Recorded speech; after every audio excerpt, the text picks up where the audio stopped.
to remind us of the fights that have been fought before, the importance of carrying on. We thought we should honor him in this way. Elizabeth Leonard is an activist with the Poor People's Campaign.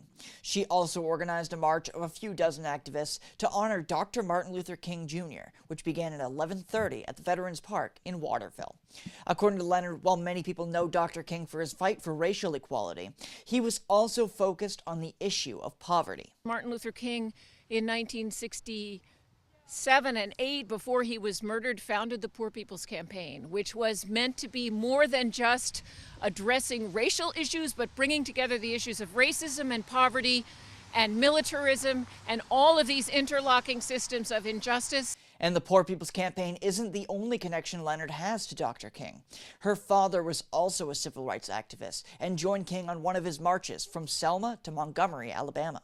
I do want to say I'm wearing a vest, a safety vest that my father wore in Selma in 1965 when he marched with Martin Luther King there. And it says on the back something about Unitarian Universalists for 50 miles for freedom. The group stopped at Waterville City Hall to hear an excerpt from Dr. King's final speech before ending their march with a donation at the Waterville Area Soup Kitchen.